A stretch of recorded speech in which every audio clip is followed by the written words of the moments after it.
Hello students, आज हम पढ़ने जा रहे हैं बैक्टीरिया या जीवाणु, जो कि बीएससी फर्स्ट ईयर के पेपर सेकंड का पार्ट है। बैक्टीरिया एंटनी वॉन ल्यूवेनहॉक ने जिन्होंने 1632 से 1723 में सर्वप्रथम सूक्ष्म जीवों को देखा और उन्हें नाम दिया एनिमल क्यूल्स। अर्नेस्ट हिकल ने 1884 में एक नया किंगडम बनाया या प्रपोज किया जिसको उन्होंने नाम दिया प्रोटिस्टा, जिसमें यूनिसेलुलर एंड माइक्रोस्कोपिक ऑर्गेनिज्म आते हैं, यानी कि एक कोशिकीय सूक्ष्म जीव। प्रोटिस्टा को पुनः दो भागों में बांटा गया, lower protista and higher protista. Lower protista जिसमें बैक्टीरिया, ब्लू ग्रीन एल्गी आते हैं, और हायर प्रोटिस्टा जिसमें प्रोटोजोआ, एल्गी और फंजाई आते थे। बर्गे ने 1974 में मैनुअल ऑफ डिटर्मिनेटिव बैक्टीरियोलॉजी नामक एक बुक लिखी या मैनुअल लिखा और बैक्टीरिया को अलग से किंगडम में रखा और नाम दिया प्रोकैरियोट्स। प्रो मीन्स पुराना और कैरियोट्स मीन्स केंद्रक, यानी कि इनमें प्राक प्रकार का केंद्रक पाया जाता है, अर्थात जो केंद्रक होता है उसके चारों तरफ केंद्रक झिल्ली का अभाव होता है। अब हम बात करते हैं बैक्टीरिया या जीवाणु के जनरल कैरेक्टर्स या सामान्य लक्षण की। तो हम जैसा कि मैं पहले ही बता चुकी हूँ, ये सूक्ष्म जीव हैं, प्रिमिटिव हैं और ये टिपिकल प्रोकैरियोटिक कैरेक्टर दिखाते हैं। टिपिकल प्रोकैरियोटिक कैरेक्टर्स क्या होते हैं? फर्स्ट है दे आर ओमनी प्रेजेंट, ये सभी जगह उपस्थित हैं। Found in all possible habitats, ये सभी आवासों में पाए जाते हैं, चाहे वो गर्म पानी का स्रोत हो, चाहे ठंडे प्रदेश हो, चाहे बर्फ़ हो। ये दुनिया के हर पॉसिबल आवास में पाए जा सकते हैं। सेकंड, ये हिट्रोट्रॉपिक होते हैं। मोस्ट ऑफ जो बैक्टीरिया होते हैं वो हिट्रोट्रॉपिक होते हैं, अर्थात अपना खाना खुद नहीं बनाते, अपना भोजन स्वयं नहीं बनाते, दूसरों पर निर्भर रहते हैं। कुछ बैक्टीरिया जो होते हैं वो ऑटोट्रॉपिक नेचर के होते हैं। तीसरा, unicellular and least complex organism, ये एक कोशिकीय होते हैं और इनके अंदर जो कॉम्प्लेक्सिटी होती है यानी कि जटिलता होती है वो बहुत कम होती है। चौथा है सेल वॉल। बैक्टीरिया की जो सेल वॉल होती है वो रिजिड यानी कठोर और दो भागों की बनी होती है या दो कंपोनेंट्स की बनी होती है। फर्स्ट है एमिनो एसिड्स एंड सेकेंड है पॉलीसैकेराइड यूनिट, जिसके बारे में हम डिटेल में नेक्स्ट लेक्चर में बात करेंगे। इसके जो केंद्रक होते हैं उस केंद्रक के चारों तरफ केंद्रक झिल्ली का अभाव होता है और ऐसे केंद्रक को या ऐसे पुराने केंद्रक को या प्राक केंद्रक को हम न्यूक्लियोइड बोलते हैं। माइटोकॉन्ड्रिया इनमें नहीं होता है, तो फिर इनके लिए जो एनर्जिक फंक्शन, एनर्जी की तरह काम कौन करता है? मीजोसोम काम करता है। तो माइटोकॉन्ड्रिया के स्थान पर इसमें सेल मेम्ब्रेन या कोशिका झिल्ली की जो फोल्डिंग्स होती हैं वही माइटोकॉन्ड्रिया की तरह काम करती है, जिसे मीजोसोम्स कहा जाता है। इनमें एंडोप्लाज्मिक रेटिकुलम यानी कि अंतःप्रद्रव्य जालिका और गोल्जी कॉम्प्लेक्स या गोल्जी काय नहीं होती है। बैक्टीरिया में राइबोसोम जो होते हैं वो उपस्थित होते हैं और वो 70S प्रकार के होते हैं। मल्टीप्लिकेशन के लिए इसके अंदर बाइनरी फिशन जो है वो मोस्ट कॉमन मेथड है। बाइनरी फिशन या द्विविभाजन जो है उसके द्वारा ये मल्टीप्लाई होते हैं। और बैक्टीरिया में इसके अतिरिक्त जेनेटिक रिकॉम्बिनेशन भी होता है। जेनेटिक रिकॉम्बिनेशन का मैं अलग से एक लेक्चर आपके लिए ज़रूर डालूंगी, जो 3 प्रकार से हो सकता है: कॉन्जुगेशन, ट्रांसफॉर्मेशन एंड ट्रांसडक्शन। जो ग्राम पॉजिटिव बैक्टीरिया होते हैं उनमें पिलाई फिम्ब्रियाई प्रेजेंट होती है। ग्राम पॉजिटिव बैक्टीरिया और ग्राम नेगेटिव बैक्टीरिया की भी हम बात करेंगे नेक्स्ट वीडियो में। अब आ जाते हैं जीवाणुओं की साइज पर। जो साइज होती है या आकार होता है वो एक एवरेज बैक्टीरियल सेल का होता है 0.5 से लेके 2.0 माइक्रोमीटर। माइक्रो जो होती है वो यूनिट होती है 10⁻⁻⁶ यानी कि 10⁻⁻⁶। जो कोकस बैक्टीरिया होते हैं वो 0.5 से 2.5 माइक्रोमीटर के बीच में होते हैं। रॉड शेप बैक्टीरिया की लंबाई थोड़ी ज़्यादा होती है, 0.3 से लेके 15 माइक्रोमीटर तक। जो लार्जेस्ट बैक्टीरिया है वो है बेगियाटोआ स्पाइरुलिना, जिसकी जो साइज़ है वो 15 से 18 माइक्रोमीटर है।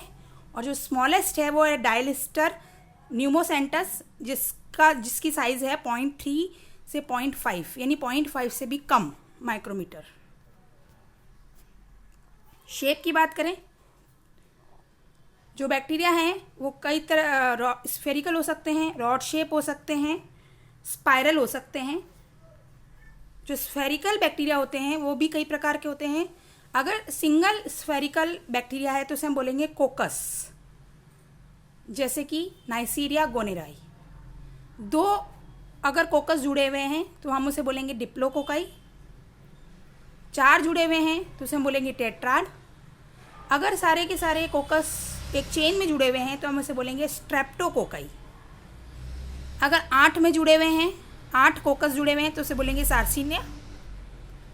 अगर बहुत सारे ग्रुप में जुड़ा हुआ है और बंडल बना हुआ है उसे बोलेंगे स्टेफाइलोकोकाई। उदाहरण है जैसे स्टेफाइलोकोकस ऑरियस। बडेड फॉर्म में हो सकते हैं, स्टॉक फॉर्म में हो सकते हैं। रॉड शेप में अगर सिंगल है तो उसे हम बोलेंगे बेसिलस। 2 रॉड शेप बैक्टीरिया मिले हुए हैं तो उसे बोलेंगे डिप्लोबेसिलस। अगर 2 कोकस मिलकर एक रॉड जैसे स्ट्रक्चर बना रहे हैं तो उसे बोलेंगे कोकोबेसिलस। अगर रॉड्स आपस में स्टेक की तरह एक के ऊपर जमी हुई है तो उसे बोलेंगे पैलिसेड बेसिलस। और चेन में जुड़ी हुई तो उसे बोलेंगे स्ट्रेप्टोबेसिलस। बैक्टीरिया स्पाइरल शेप भी हो सकते हैं।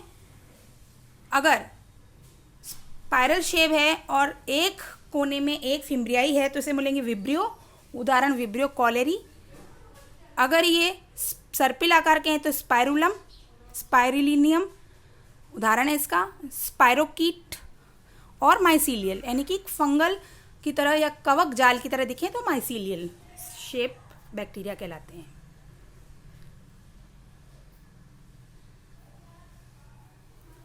अगर हम हेयर्स की बात करें, हेयर्स या फिम्ब्रियाई या पिलाई की बात करें तो विदाउट हेयर एट्राइकस कहलाते हैं। जैसे उदाहरण है लैक्टोबेसिलस, दही वाला बैक्टीरिया।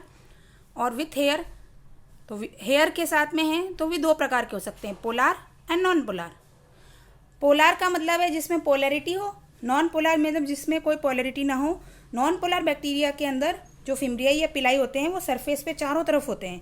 जैसे पेरीट्राइकस, उदाहरण इसे हम बोलते हैं पेरीट्राइकस। उदाहरण है इसका क्लॉस्ट्रीडियम एंड प्रोटियस वल्गैरिस। अगर बैक्टीरिया में एक ही फिम्ब्रियाई हो और वो एक कोने में लगा हो एक तरफ तो उसे बोलेंगे मोनोट्राइकस। उदाहरण विब्रियो कॉलेरी।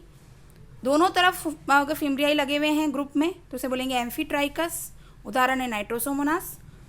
एक ही तरफ लगे हुए हैं लेकिन ग्रुप में हैं तो उसे बोलेंगे लोफोट्राइकस। उदाहरण है स्यूडोमोनास फ्लोरिसेंस। अब आ जाते हैं हम बैक्टीरिया की सेल स्ट्रक्चर पर। बैक्टीरिया की सेल स्ट्रक्चर की एक एक डिटेल मैं नेक्स्ट वीडियो में अपलोड करूंगी, लेकिन अभी जनरल संरचनाएं जो हैं, नाम हैं, वो मैं आपको इस चित्र के माध्यम से बता रही हूँ। जो टिपिकल बैक्टीरिया है उसकी ये संरचना आपको दिख रही है। सर्वप्रथम सबसे बाहर की तरफ इसमें होती हैं स्लाइम लेयर। उसके बाद होता है इसमें कैप्सूल। जो कैप्सूल होता है वो ग्लाइकोकैलेक्स का बना होता है। स्लाइम लेयर और कैप्सूल हर बैक्टीरिया में हो ये ज़रूरी नहीं है। जो बैक्टीरिया रोग जनक होते हैं उनके अंदर स्लाइम लेयर और कैप्सूल्स पाया जाता है। अदरवाइज बाकी वाले जो जीवाणु होते हैं उनमें ये दोनों जो संरचनाएं हैं वो नहीं होती है। उसके बाद इसके अंदर होते हैं सेल वॉल, सेल मेम्ब्रेन या प्लाज्मा मेम्ब्रेन, 70S प्रकार के राइबोसोम्स, प्लाज्मिड क्या होता है? Self replicating autonomous extra genetic material है। ये भी एक प्रकार का डीएनए ही है जो कि स्वप्रतिकृति होता है, अपनी प्रतिलिपि खुद बनाता है और स्वतंत्र होता है और एक्स्ट्रा जेनेटिक मटीरियल कहलाता है। प्लाज्मिड के अतिरिक्त इसके अंदर जो प्लाज्मा मेम्ब्रेन है उसकी फोल्डिंग्स पाई जाती है जिसे हम बोलते हैं मीजोजोम्स, जो कि माइटोकॉन्ड्रिया के इक्विवेलेंट है, माइटोकॉन्ड्रिया की तरह ही काम करती है। उसके अतिरिक्त इसके अंदर ऑटोट्रोपिक बैक्टीरिया जो होते हैं उनमें कार्बोक्सिसोम्स पाए जाते हैं जो कि RUDP एंजाइम है उसका स्टोरेज करते हैं। मध्य में double helical circular coiled DNA पाया जाता है, नेकेड डीएनए पाया जाता है, जो केंद्रक झिल्ली से आवृत नहीं होता है। ऐसे केंद्रक को हम बोलते हैं न्यूक्लियोइड या इंसिपिएंट न्यूक्लियस या प्राक न्यूक्लियस, जो कि इसका जेनेटिक मटेरियल है। इसके अतिरिक्त इसमें वैक्यूल्स, आरएनए ग्रेन्यूल्स भी पाए जाते हैं। एक नीचे बेसल बॉडी होती है जिससे फ्लैजिला लगा होता है।